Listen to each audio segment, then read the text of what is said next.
തദ്ദേശ തെരഞ്ഞെടുപ്പിൽ ആദ്യഘട്ടത്തിൽ ഭേദപ്പെട്ട പോളിംഗാണ്. ഒടുവിലെ കണക്കനുസരിച്ച് 70% പേർ വോട്ട് രേഖപ്പെടുത്തി. കഴിഞ്ഞ തവണ ഇത് 73%. ആലപ്പുഴയിലും എറണാകുളത്തുമാണ് പോളിംഗ് കൂടുതൽ. തിരുവനന്തപുരത്തും പത്തനംതിട്ടയിലും കുറവാണ്. ചിലയിടങ്ങളിൽ വോട്ടെടുപ്പിനിടെ നേരിയ സംഘർഷമുണ്ടായി. തിരുവനന്തപുരം പാച്ചല്ലൂരിൽ വോട്ടർ ബൂത്തിനുള്ളിൽ കുഴഞ്ഞു വീണ് മരിച്ചു. കൊല്ലം ചാത്തനാകുളത്ത് ഇപ്പോഴും വോട്ടർമാരുടെ നീണ്ട നിരയുണ്ട്. വിവരങ്ങളുമായി റഹീസ് റഷീദും ദിലീപ് ദേവസിയും നമുക്കൊപ്പം ചേരുകയാണ്. റഹീസ് റഷീദ്, തെരഞ്ഞെടുപ്പിന്റെ ആദ്യ മണിക്കൂറുകളിൽ വലിയ നിരകളാണ് നമ്മൾ ഓരോ ബൂത്തിലും കണ്ടത്. ഇപ്പോൾ പോളിംഗ് അവസാനിക്കുമ്പോൾ എത്ര ശതമാനം ആളുകൾ വോട്ട് ചെയ്തു എന്നാണ് പ്രാഥമിക കണക്ക്?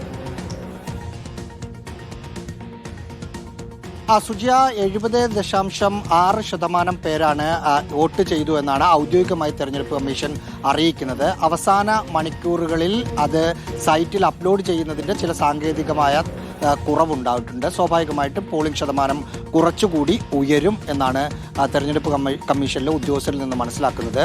കഴിഞ്ഞ തവണ ഈ 7 ജില്ലകളിൽ 73% പോളിംഗ്. കഴിഞ്ഞ വർഷം എന്ന് പറയുമ്പോൾ കോവിഡിന്റെ പ്രശ്നങ്ങളുള്ള വർഷമായിരുന്നു. അതിനേക്കാൾ ഉയർന്ന ഒരു പോളിംഗ് ഇത്തവണ ഉണ്ടാകും എന്നാണ് മനസ്സിലാക്കുന്നത്. കോർപ്പറേഷൻ പരിധിയിലേക്ക് വരുമ്പോൾ തിരുവനന്തപുരത്ത് 55% മാത്രമേ പോളിംഗ് നടന്നിട്ടുള്ളൂ. കൊല്ലത്ത് 61%, കൊച്ചിയിൽ 60%. അതായത് കോർപ്പറേഷൻ പരിധിയിൽ ടോട്ടൽ പോളിംഗ് നോക്കുമ്പോൾ മറ്റ് തദ്ദേശ സ്ഥാപനങ്ങൾ വെച്ച് നോക്കുമ്പോൾ കുറവാണ് എന്നാണ് ഇത് മനസ്സിലാക്കുന്നത്. അല്പസമയത്തിനകം സംസ്ഥാന തെരഞ്ഞെടുപ്പ് കമ്മീഷൻ ദിലീപ് ദേവസ്യയിലേക്ക് പോകുന്നു. നമ്മൾ ദിലീപ് ദേവസ്യ, കൊല്ലം ചാത്തനാകുളത്ത് ഇപ്പോഴും ആളുകൾ കാത്തു നിൽക്കുകയാണോ?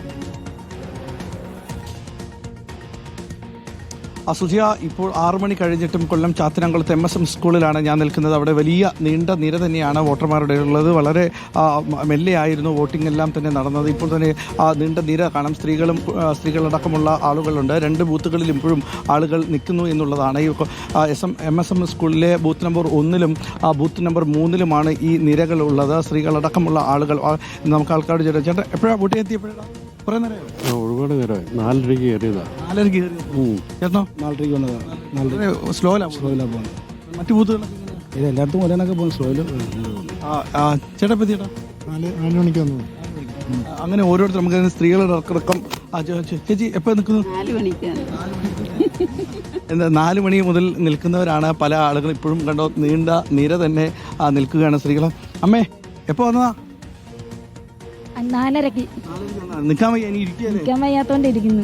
എല്ലാവർക്കും സ്ലിപ്പുകളൊക്കെ കൊടുത്തിട്ടുണ്ട്. ചാത്തനാകുളത്ത് ഇപ്പോഴും വോട്ടർമാർ കാത്തു നിൽക്കുകയാണ്. ഇത് തന്നെയാണ് ദിലീപ് ദേവസ്യ, ജനാധിപത്യത്തിന്റെ സൗന്ദര്യം. തങ്ങളുടെ സമ്മതിദാനാവകാശം വിനിയോഗിക്കാനായി ഇപ്പോഴും സമയം കഴിഞ്ഞു, വൈകിയാണ് എത്തിക്കഴിഞ്ഞ് ഒരു 1.5 മണിക്കൂറൊക്കെ കാത്തു നിൽക്കേണ്ടി വന്നു. അപ്പോഴും അവർ കാത്തു നിൽക്കുകയാണ്.